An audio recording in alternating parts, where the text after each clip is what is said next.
1926 England. A famous author vanished without a trace. But why?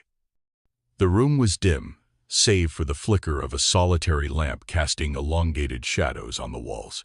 A jeweler, hunched over a workbench, carefully etched delicate letters into the gleaming surface of a silver cup.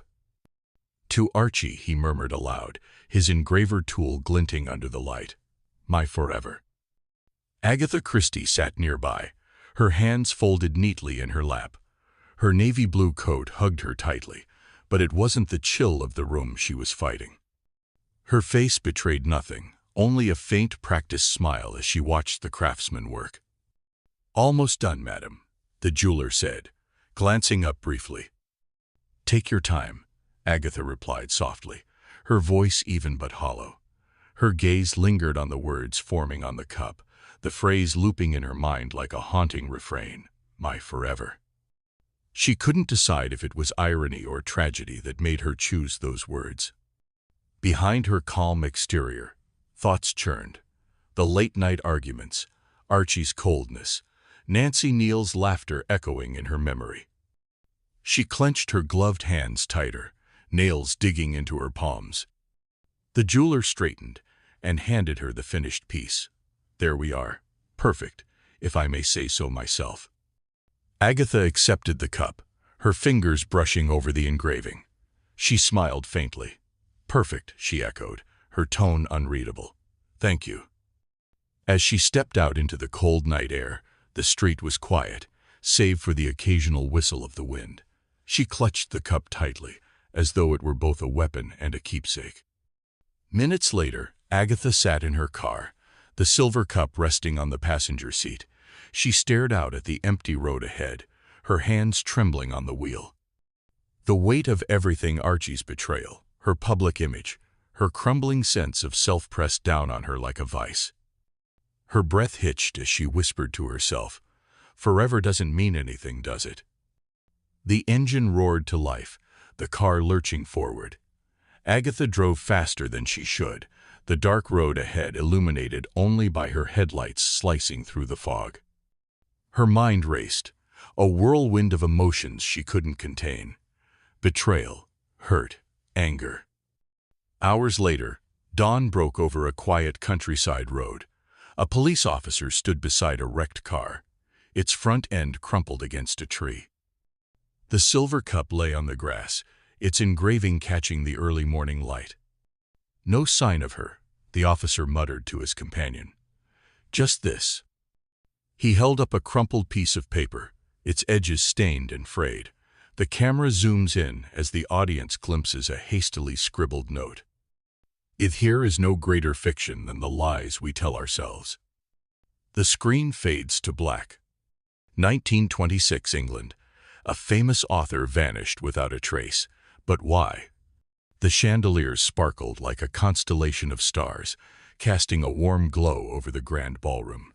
The hum of polite conversation blended with the soft strains of a live orchestra.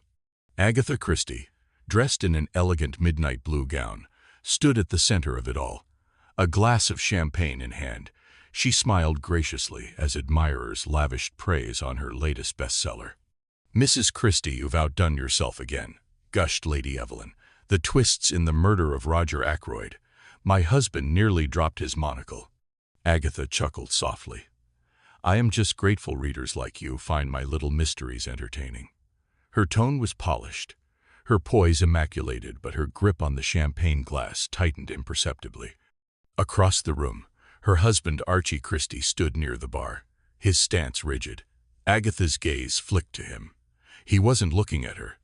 Instead, he was leaning slightly toward Nancy Neal, a young woman with a sweet, effortless laugh that rang out like wind chimes. Nancy placed a delicate hand on Archie's arm, as she whispered something that made him smile a smile Agatha hadn't seen in months. "Agatha, are you quite all right?" Lady Evelyn's voice pulled her back. "Yes," she lied, her practiced smile never faltering. "Quite."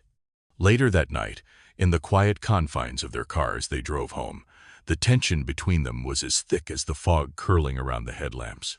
"You seem to enjoy Nancy's company tonight," Agatha ventured, her voice even but edged with an unspoken challenge. Archie didn't meet her gaze. "I see no reason to discuss this now. We should discuss it, or have we stopped discussing things altogether?" Her words hung in the air unanswered. When they reached home, Archie finally turned to face her. The coldness in his eyes chilled her to the bone. "Agatha, this isn't working anymore," he said flatly. Her breath caught. "What isn't working?" "Us. I want a divorce." For a moment the world seemed to tilt. Agatha felt the walls of her carefully constructed life closing in. She steadied herself against the edge of the dining table, her mind racing. Divorce. The word felt like a knife. "And Nancy?" she asked, her voice a dangerous whisper. Archie's silence was all the confirmation she needed. Agatha's heart broke, but her expression hardened. "Very well, Archie, if that's what you want." She turned on her heel, leaving him in the dimly lit room, and headed upstairs. The house was silent, but her mind was a cacophony of anger, grief, and betrayal. Behind her closed bedroom door, she stared at her reflection in the mirror. Her public persona, the celebrated author, the composed wife, was crumbling. The cracks in her facade were now irreparable. As the clock struck midnight, she whispered to herself, "This isn't the end." Moments later, the sound of an engine broke the stillness of the night. Agatha's car sped down the empty road, headlights piercing the fog. The camera pans to the next morning. Her car lies wrecked in a ditch, abandoned. A police officer surveys the scene, holding up a crumpled piece of paper. "No trace of her," he murmured. "Just this." The camera zooms in on the cryptic letter in his hand as the screen fades to black. The clock struck midnight as the faint hum of the countryside seeped into the stillness of the Christie household. Agatha stood at the bottom of the stairs, her fingers curled around the polished banister. Upstairs, a door closed with a soft, deliberate click. Archie's door. Her breath quivered, and for a moment she remained frozen, caught between fury and despair. The silver cup sat on the console table beside her, its engraving mocking her in the dim light. "To Archie, my forever." Without a word, she grabbed her coat and keys, the sound of the front door closing behind her as sharp as a gunshot in the silent night. The car engine roared to life, shattering the quiet as she pulled away from the house. The road ahead stretched into darkness, winding through the rolling countryside. The headlights carved narrow tunnels of light through the thick fog, but Agatha barely noticed. Her grip on the wheel was tight, knuckles white against the leather. Inside her mind, memories played like fragments of a broken film reel. Archie's cold, detached voice. "I want a divorce." Nancy Neal's sweet, saccharine laugh echoing through their last gala. The looks of pity from their friends, who knew before she did. She pressed harder on the accelerator, the car surging forward as if she could outrun the storm within her. Internal monologue. "How did it come to this? Wasn't I enough? The adoring wife, the celebrated author, the perfect companion. All those years, I gave him everything. And for what? To be replaced? Forgotten?" The fog thickened, swirling like ghostly fingers against the windshield. Her chest tightened. Her mother's voice, long buried, surfaced in her mind. "Don't let them see you cry, Agatha. Keep your head high no matter what." But she wasn't crying. She wasn't screaming. Her grief and fury had hollowed into something colder, darker. The car rounded a sharp bend, tires skidding slightly on the wet road. Agatha barely noticed, her thoughts dragging her deeper into the abyss. Flashbacks blur with reality. Archie, holding Nancy's hand in secret. Agatha's childhood, a young girl desperate for approval. Her rise to fame, each novel a plea for validation she never truly received. The speedometer climbed, the engine growled, her breaths came in short, shallow bursts. And then a figure in the fog. Or was it her imagination? Agatha swerved instinctively. The car veered off the road, tires screeching, gravel flying. A jagged tree loomed out of the mist, impossibly close. The impact was deafening, Metal crunched, glass shattered, and the world spun violently before everything fell silent. The camera fades in on the wreckage. The car is crumpled against the tree, its headlights flickering weakly. Steam rises from the engine, curling into the early dawn air. A police officer arrives on the scene, his boots crunching against the gravel. He peers inside the car and straightens abruptly, confusion etched on his face. "No sign of her," he murmurs, stepping back. His partner kneels beside the car and picks something up. "What's this?" The first officer unfolds the crumpled note, squinting at the hurried scrawl. "Some roads lead to nowhere, and some lead to the truth." The camera pans to the empty driver's seat, zooming out as the faint outline of a solitary figure appears in the fog, walking away into the shadows. The screen cuts to black. The clock struck midnight as the faint hum of the countryside seeped into the stillness of the Christie household. Agatha stood at the bottom of the stairs, her fingers curled around the polished banister. Upstairs, a door closed with a soft, deliberate click. Archie's door. Her breath quivered, and for a moment she remained frozen, caught between fury and despair. The silver cup sat on the console table beside her, its engraving mocking her in the dim light. "To Archie, my forever." Without a word, she grabbed her coat and keys, the sound of the front door closing behind her as sharp as a gunshot in the silent night. The car engine roared to life, shattering the quiet as she pulled away from the house. The road ahead stretched into darkness, winding through the rolling countryside. The headlights carved narrow tunnels of light through the thick fog, but Agatha barely noticed. Her grip on the wheel was tight, knuckles white against the leather. Inside her mind, memories played like fragments of a broken film reel. Archie's cold, detached voice. "I want a divorce." Nancy Neal's sweet, saccharine laugh echoing through their last gala. The looks of pity from their friends, who knew before she did. She pressed harder on the accelerator, the car surging forward as if she could outrun the storm within her. Internal monologue. "How did it come to this? Wasn't I enough? The adoring wife, the celebrated author, the perfect companion. All those years, I gave him everything. And for what? To be replaced? Forgotten?" The fog thickened, swirling like ghostly fingers against the windshield. Her chest tightened. Her mother's voice, long buried, surfaced in her mind. "Don't let them see you cry, Agatha. Keep your head high no matter what." But she wasn't crying. She wasn't screaming. Her grief and fury had hollowed into something colder, darker. The car rounded a sharp bend, tires skidding slightly on the wet road. Agatha barely noticed, her thoughts dragging her deeper into the abyss. Flashbacks blur with reality. Archie, holding Nancy's hand in secret. Agatha's childhood, a young girl desperate for approval. Her rise to fame, each novel a plea for validation she never truly received. The speedometer climbed, the engine growled, her breaths came in short, shallow bursts. And then a figure in the fog. Or was it her imagination? Agatha swerved instinctively. The car veered off the road, tires screeching, gravel flying. A jagged tree loomed out of the mist, impossibly close. The impact was deafening. Metal crunched, glass shattered, and the world spun violently before everything fell silent. The camera fades in on the wreckage. The car is crumpled against the tree, its headlights flickering weakly. Steam rises from the engine, curling into the early dawn air. A police officer arrives on the scene, his boots crunching against the gravel. He peers inside the car and straightens abruptly, confusion etched on his face. "No sign of her," he murmurs, stepping back. His partner kneels beside the car and picks something up. "What's this?"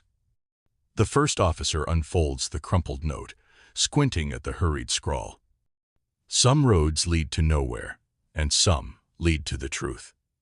The camera pans to the empty driver's seat, zooming out as the faint outline of a solitary figure appears in the fog, walking away into the shadows. The screen cuts to black. The newsroom was quiet, save for the clatter of typewriters and the occasional bark of an editor. Wally Stanton sat at his desk, the corners of his shirt sleeves rolled up, his tie loosened just enough to suggest he'd been at this for hours. He leaned over a collection of clipped newspaper ads, his brows furrowed in concentration. One ad stood out among the rest. It was innocuous to most, an advertisement for a missing dog, a small reward offered, but the wording was odd. The dog's name, Archie, and the address to claim the reward matched details of Agatha Christie's life. Why would someone put this here? Wally muttered under his breath. He circled the ad with a pencil, then leaned back in his chair, the wheels creaking under his weight. A pattern was emerging. Each week, a new ad appeared, each stranger than the last.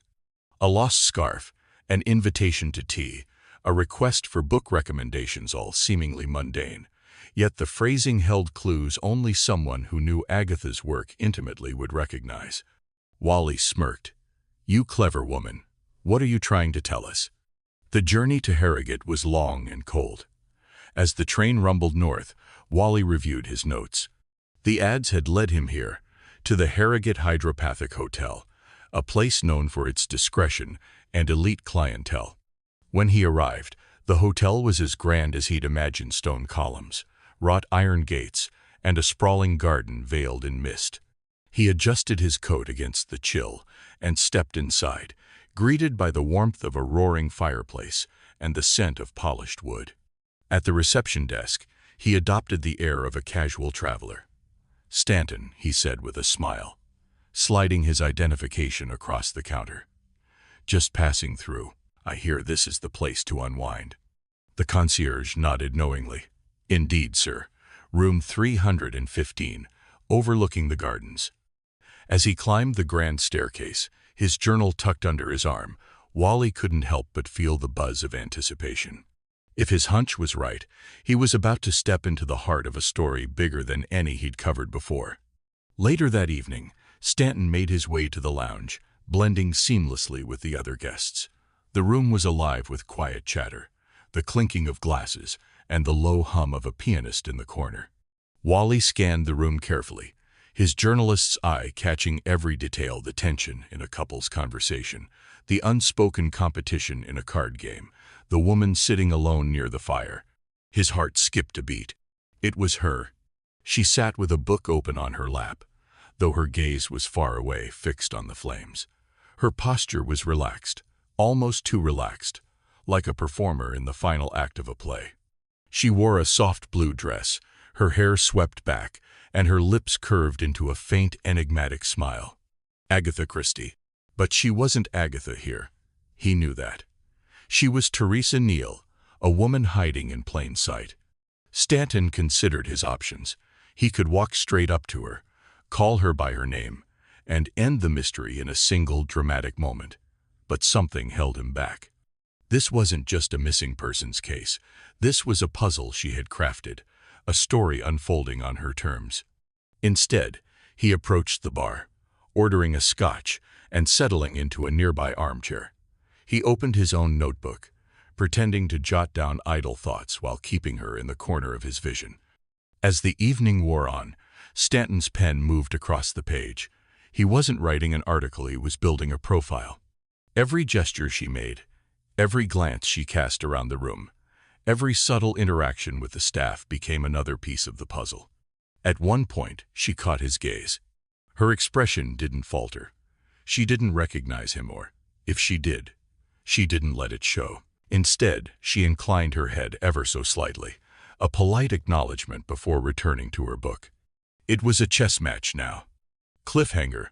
Hours later, Wally Stanton returned to his room, the door clicking shut behind him. He tossed his jacket onto the bed and pulled out his notebook, flipping to a fresh page. He wrote one line, underlining it twice. "She knows I am here." Just as he capped his pen, a faint rustling sound caught his attention. He turned, his gaze darting to the door. On the floor was a folded piece of paper. Someone had slipped it under the door. Stanton crouched to pick it up, his pulse quickening. Inside, Written in neat, looping handwriting were the words, "The game has begun." The screen fades to black, the music swelling with tension. The lounge of the Harrogate Hydropathic Hotel was quiet, the soft crackle of the fireplace filling the silence. Agatha Christie sat in her usual chair near the window, a steaming cup of tea in her hands. Across from her, Wally Stanton leaned back, his posture casual, but his sharp eyes betraying his calculated intent. "You've been following me," Agatha said, breaking the silence. Her tone was light, but her words were a challenge. "Only because you left breadcrumbs," Stanton replied, his lips curving into a half-smile. "I am a journalist. It's what I do." Agatha raised an eyebrow, her gaze piercing. "Is it? Or are you here for something more?" The words hung in the air, heavy with implication. Stanton hesitated, considering his response. He knew better than to underestimate her. This wasn't just a famous author sitting across from him, was a woman who had built entire worlds out of secrets and lies. "I could ask you the same," he said finally, leaning forward. "You left a perfectly good life behind, Mrs. Christie. Why?" Agatha's grip tightened on her teacup, the porcelain edge pressing into her palm. For a moment her mask slipped, and a flicker of vulnerability crossed her face. "Perfectly good," she echoed, her voice tinged with bitterness. She looked away, her gaze drifting to the frost-covered garden outside. "That's the problem with perfection, Mr. Stanton. It's a lie we tell ourselves until it breaks us." Stanton leaned back, watching her carefully. "So, you ran, disappeared, and now you are, what? Playing a game, testing your own limits." Agatha smiled faintly, her eyes returning to his. "You think you have me figured out, don't you?" As the conversation unfolded, Stanton pressed gently, trying to draw out more. Agatha deflected skillfully, her sharp wit and eloquence masking the pain beneath. But cracks began to show, glimpses of the turmoil she carried within. "You know," she said at one point, swirling the tea in her cup, "people think writing is about imagination, but it's not. It's about memory. Every character, every plot, it all comes from somewhere. Some truth we wish we could forget." Stanton's pen hovered over his notebook. "And what truth are you trying to forget, Mrs. Christie?" Agatha's eyes darkened, her smile fading. "Archie," she said simply. The name fell between them like a stone, creating ripples that neither could ignore. Flashbacks. The scene shifted. Agatha's voice narrated over a montage of memories, her hands trembling as she signed the first edition of her novel. Archie standing beside her, smiling for the cameras. The way his laughter grew colder over the years, how his eyes began to drift toward other women. Nancy Neal's name whispered at a party, then spoken openly in their home. And finally, Archie's blunt words, "I am leaving you, Agatha. I love her." The flashbacks ended abruptly, cutting back to Agatha in the lounge, her expression unreadable. "Archie loved control," she said softly, more to herself than to Stanton. "He thought I'd break without him, that I'd crumble into nothing." "And did you?" Stanton asked. Agatha met his gaze, her eyes blazing with something between defiance and anguish. "Not quite, but I came close." Stanton pushed a little harder. "So, what now? Is this your revenge? Hiding in plain sight, watching the world scramble to make sense of your disappearance?" Agatha chuckled, the sound both bitter and amused. "Revenge? No, Mr. Stanton. Revenge is for the weak. I am doing something far more dangerous." Stanton leaned forward, his curiosity piqued. "And what's that?" Agatha took a sip of her tea, her movements slow and deliberate.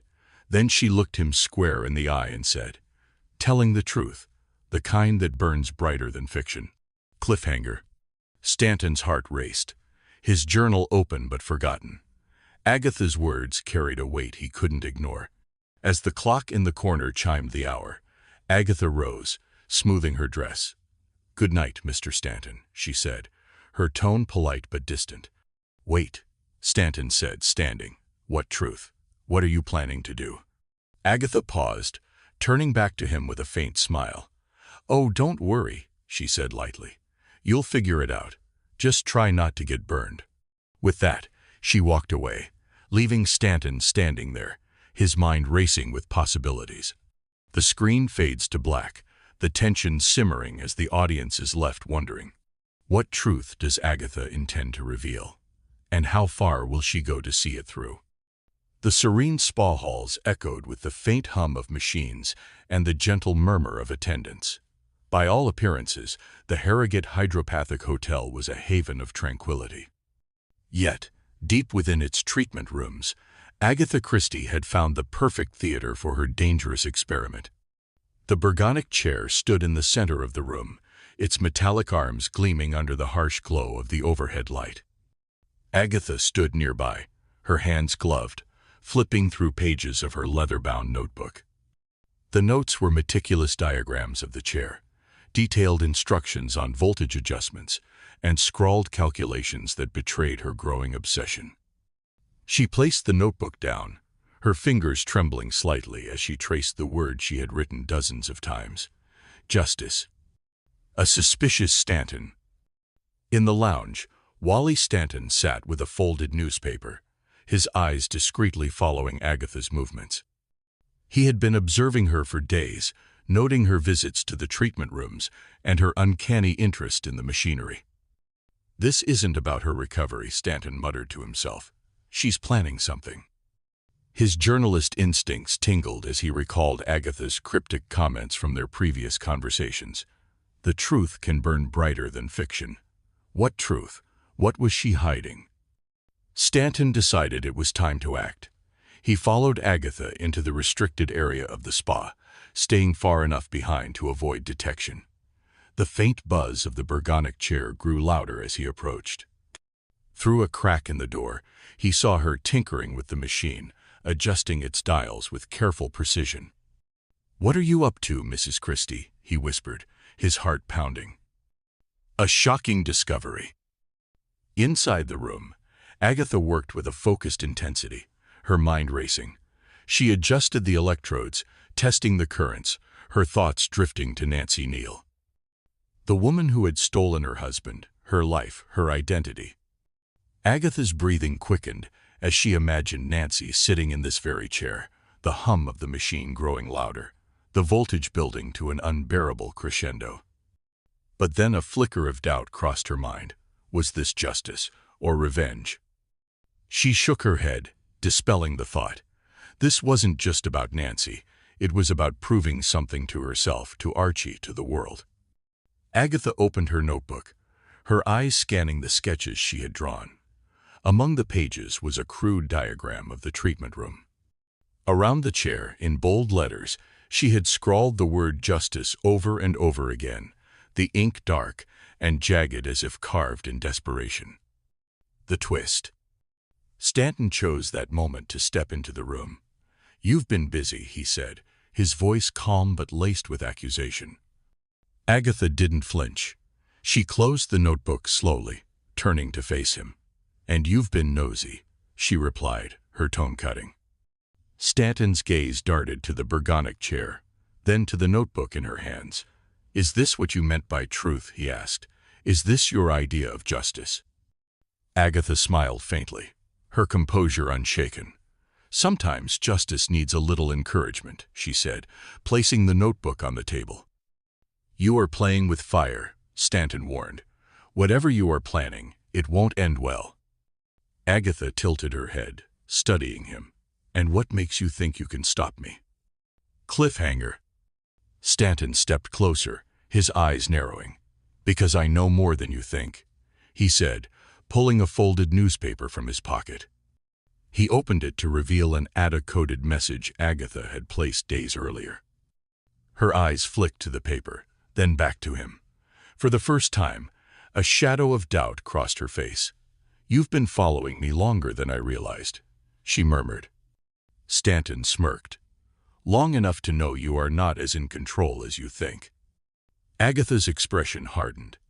She reached for the notebook, but Stanton was faster, snatching it from the table.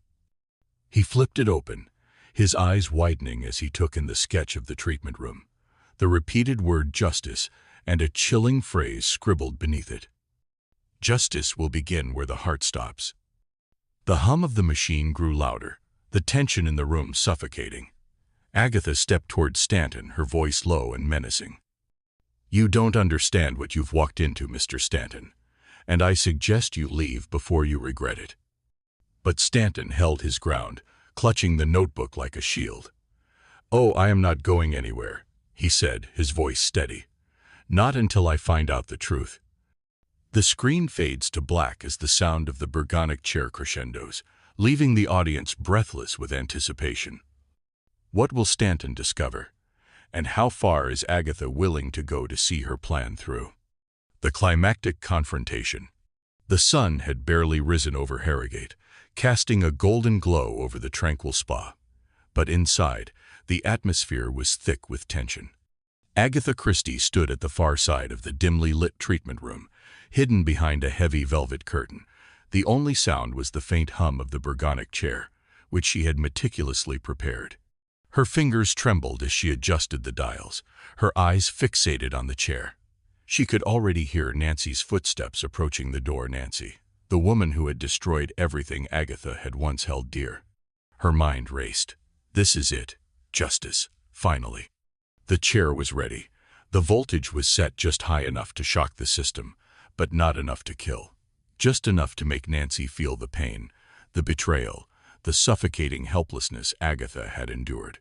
She'll know what it feels like, Agatha thought. Nancy's arrival. The door creaked open, and Nancy's voice rang out, sweet and unsuspecting. "Hello?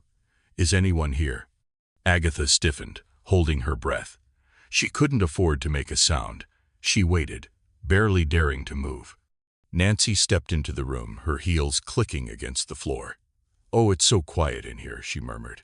"I do hope I am not disturbing anything." Agatha's lips curled into a small, controlled smile. "You are not disturbing anything yet." Nancy moved closer to the chair, oblivious to the danger she was walking into. Agatha's hand hovered over the switch, her mind battling with itself. She had come so far. This was her moment. But then, something shifted. A whisper of doubt. What am I doing? Stanton's race against time. Meanwhile, Stanton had been watching from the doorway. His instincts screamed at him that something was wrong, that Agatha was about to do something drastic. He'd known her too well during their brief conversations, her sharp wit, her veiled anger, her obsession with justice, seen it all building toward this. But what he hadn't realized was how far she was willing to go. His heart pounded as he sprinted toward the treatment room. He had to stop her before it was too late. He burst through the door just as Nancy was about to sit in the chair. "Nancy!" "No!" Stanton shouted, his voice laced with panic. Nancy spun around, startled. "What's wrong? Is something happening?" Stanton's eyes locked onto Agatha, who was still hidden behind the curtain. He had no idea what she was planning, but he knew it wasn't good. He moved toward the chair, intent on stopping Nancy from sitting down. But then he heard Agatha's voice, cold and calculated. "You are too late, Mr. Stanton," she said softly from behind the curtain.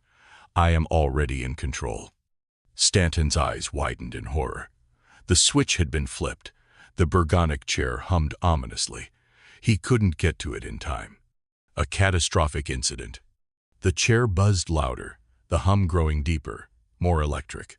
Nancy, now standing a few feet away from the chair, glanced nervously at the machine. "What is this? What's going on?" she asked, her voice trembling. Stanton rushed forward, reaching for her, but it was too late. The voltage surged through the chair, and the lights flickered violently. Agatha, hidden behind the curtain, smirked. This was her plan all along, to shock Nancy into understanding her pain. But then, a loud, bone-rattling crack echoed through the room. Stanton turned, his blood running cold. The machine sparked, and the hum intensified, but this time, it wasn't Nancy who screamed. It was Agatha. The sound of her cry cut through the air, sharp and anguished. Stanton's heart stopped. He rushed toward the chair, his hands trembling as he ripped away the curtain. What he saw froze him in his tracks. There, slumped in the chair, was Agatha Christie, not Nancy. Agatha. Her body was twitching, the electric currents coursing through her, her face pale, and strained as if every muscle in her body were seizing under the shock. "Agatha!" Stanton shouted, rushing to her side, desperately trying to pull her free from the machine.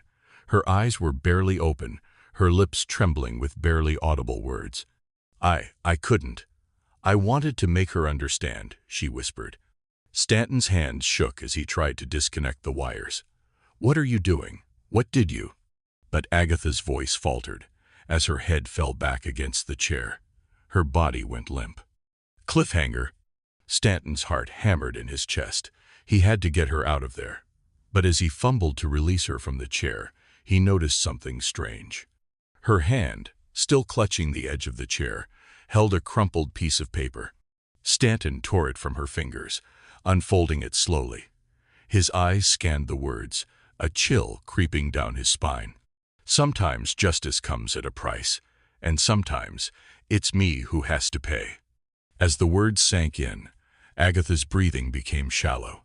Was she already slipping away, or was this all part of a much darker plan? Stanton's mind raced. He had to act fast, but would he be able to save her, or was this just another twist in Agatha Christie's dangerous game? The screen fades to black, leaving the fate of both characters hanging in the balance. The aftermath. Resolution. The days that followed were a blur for Stanton. The world around him seemed to pulse with an eerie quietness, as if the events in the spa had never happened. Agatha had survived, but the truth was carefully buried. The hospital records were altered, a fabricated story of amnesia, carefully spun for the public's consumption. No one knew the truth, no one except Stanton. But even he wasn't sure what to believe anymore. The woman who had once seemed so confident, so sharp, was now an enigma survivor, yet completely lost in her own mind. Or was she? Stanton's heart remained heavy as he paced the hallway outside Agatha's hotel room. Every step felt like a countdown to a confrontation he was unsure he was ready for. He had to know the truth. He had to hear it from her, even if it shattered the remnants of the image he'd once had of her. Confrontation in the hotel room.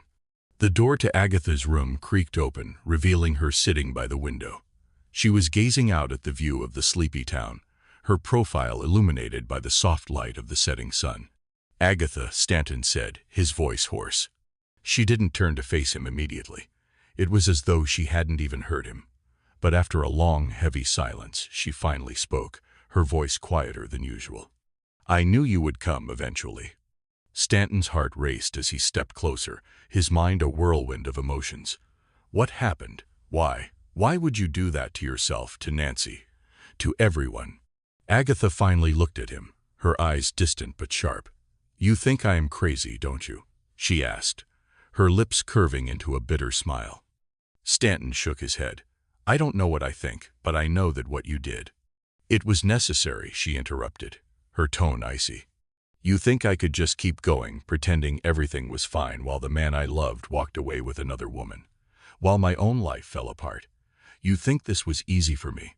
She stood suddenly, her movements sharp, her eyes flashing with an intensity he hadn't seen before. "I had to do something. I had to break free from that cage of perfect Agatha Christie. I had to make them understand what betrayal really feels like." Stanton took a step back, stunned by the rawness in her voice. "But this, you almost—" "I almost did nothing," she snapped. "I wanted to make them feel it, the consequences of their actions, but I didn't go through with it, did I?" There was a long pause. Agatha's eyes softened for a moment as she looked out of the window again. "It's funny, isn't it? How we all carry these hidden wounds, these scars we never show. And we think that because we're famous, or well-liked, or revered, those wounds don't matter." She turned to face Stanton, her gaze intense. "But they do. They always do." Emotional closure. Stanton stood silently, his mind racing with conflicting thoughts. He wanted to be angry with her, to accuse her of madness, of selfishness. But the truth was, he understood. He understood more than she knew. The betrayal, the isolation, the way people can crumble when their world shatters around them. "I never wanted this life," Agatha continued, her voice barely above a whisper. "I wanted something real, but I couldn't find it. And so I became the mystery, the puzzle people love to solve. They don't want to know the truth about me. They just want the stories, the novels, the escape. But even I can't escape from the lies. Stanton felt a pang of sorrow for her, mixed with something darker. He couldn't quite place it. So, what now? Agatha's lips curled into a faint smile, a look of resignation settling over her features. What now? I'll disappear again, I suppose. I'll keep running, keep hiding. But there's something I've learned through all this. Stanton leaned forward slightly, hanging on to her every word. She met his gaze, her eyes glittering with a cold, quiet resolve. All of this, it's given me the perfect story. A story that no one will ever truly understand. But I'll write it, and they'll read it, and maybe, just maybe, I'll find a way to make them see the truth. Stanton felt his breath catch in his throat. She was already planning her next move, her next story. Agatha Christie wasn't done yet. She had only just begun. I am glad you came, Stanton, she said, her voice soft now, almost wistful. You were the only one who saw through the mask. Maybe that's why you'll never forget me. Ending twist. As he turned to leave, a single thought lingered in his mind, gnawing at him. Was she telling the truth?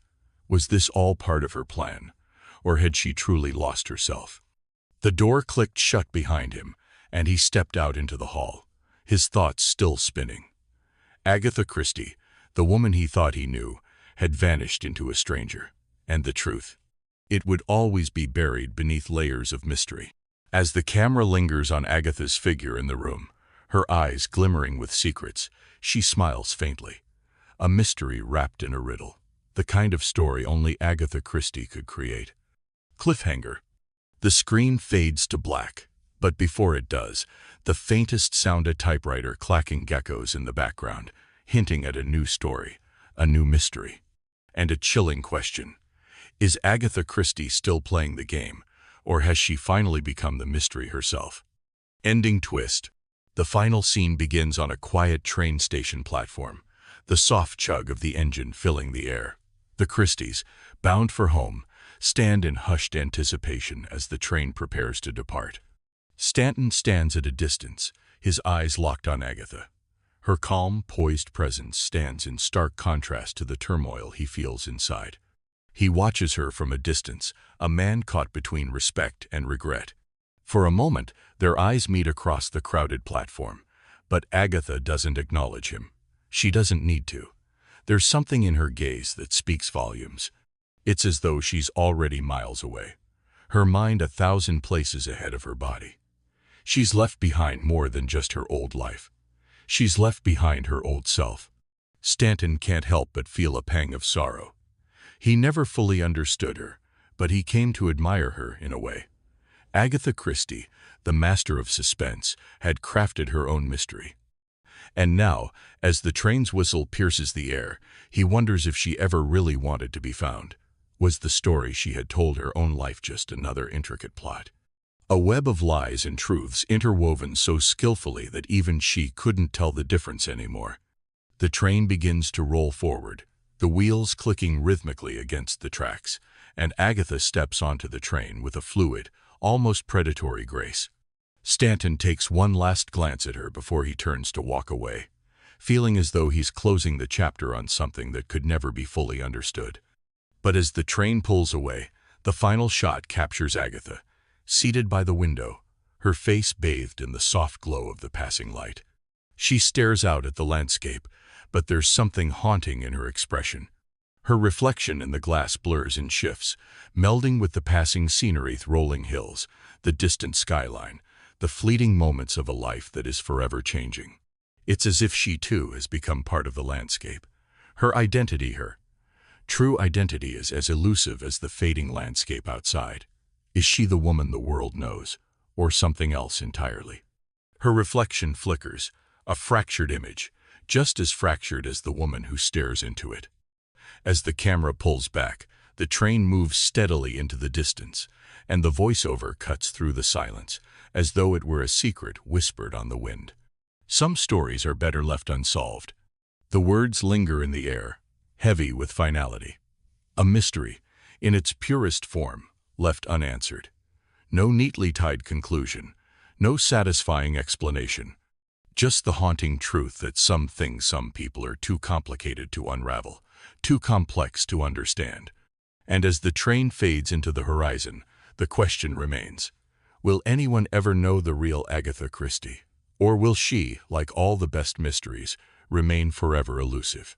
The answer slips away, lost in the wind, as the world moves on, leaving only the echoes of her story. As the screen fades to black, a solitary voice breaks the silence, soft yet gripping, leaving the audience to reflect on the story they just witnessed. What would you do if your world fell apart? If everything you believed in crumbled, leaving only the cold shards of truth behind? The words linger in the air, each syllable carrying weight. A haunting silence follows, drawing the viewer deeper into the mystery of Agatha's disappearance. The unanswered questions hang like a shadow over their thoughts, pushing them to wonder. Would you fight to rebuild what was lost, or would you walk away, leaving the past behind, forever changed? Could you live with the weight of your secrets? Could you live with yourself? The tension builds, and then, as the final moment approaches, another thought creeps in. Or perhaps you'd create a new story, one where the lines between truth and fiction blur, and you decide who you are, not the world around you. The screen goes black, and the haunting silence leaves the viewer hanging, their mind racing with possibilities, their curiosity piqued. The story ends here, but the questions, they remain.